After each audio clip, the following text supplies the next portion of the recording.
People always said he was a good man. Too good. The kind of man no one ever complained about. The kind everyone trusted. The kind people praised behind his back and quietly took advantage of. He never argued, never raised his voice, never said no.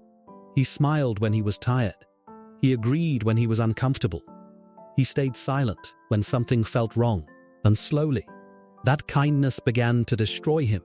Not all at once, not dramatically, but piece by piece.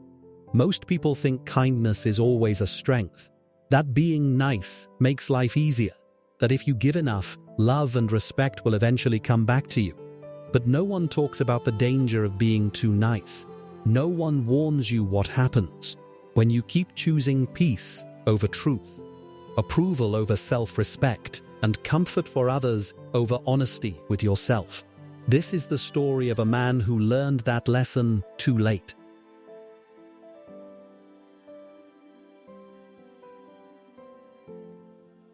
There was once a man named Daniel. Daniel wasn't weak. He wasn't lazy. And he wasn't afraid. He was simply nice. The kind of nice that holds doors open for strangers even when no one notices.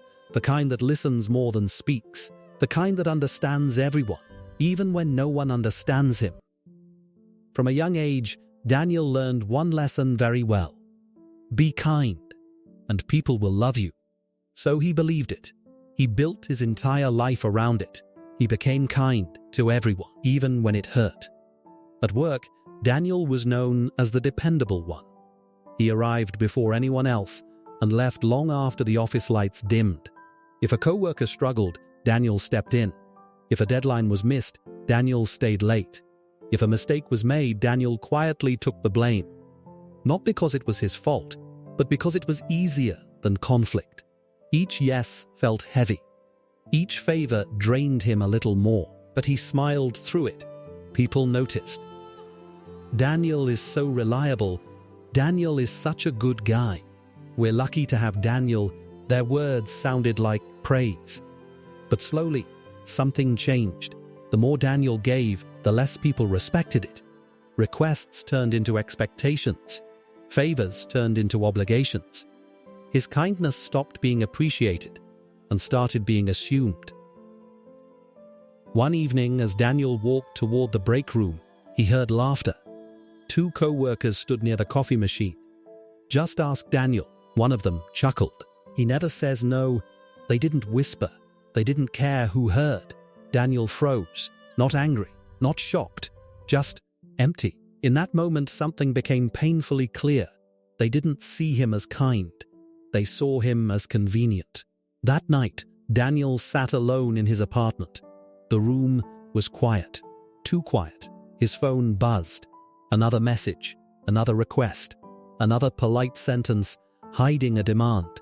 His fingers hovered over the screen. For the first time in his life, he wanted to say no. His chest tightened. His heart raced.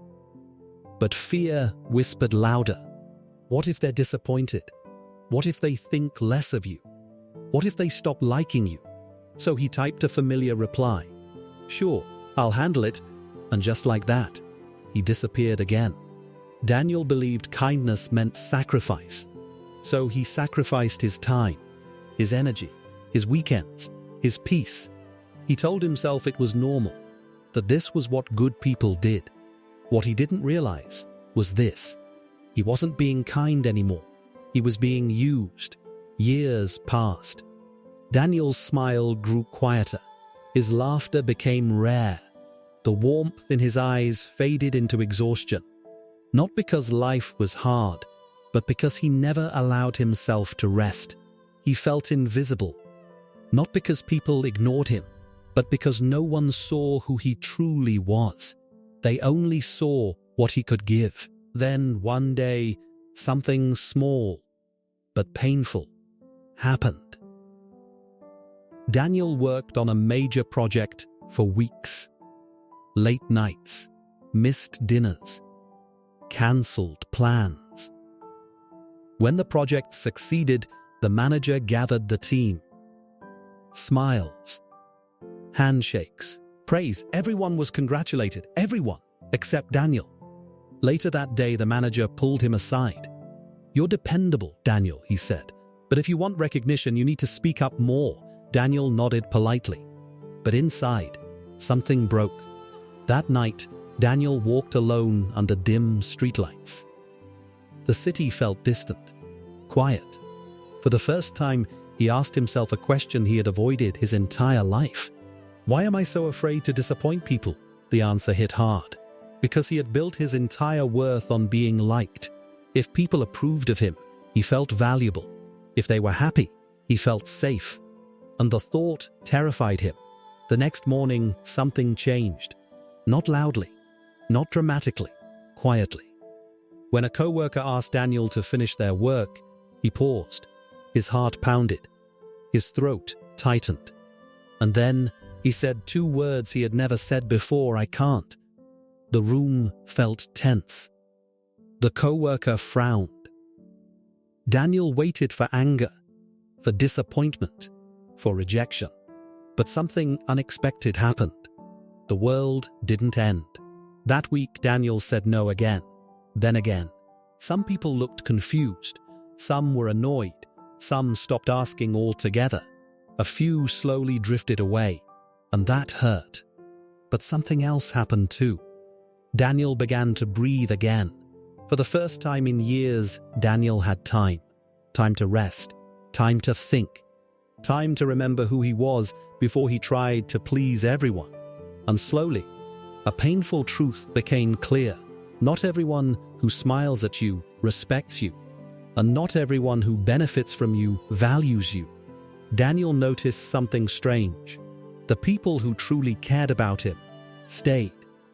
They didn't guilt him. They didn't pressure him. They understood. The rest, they vanished. And for the first time, that didn't feel like loss. It felt like clarity.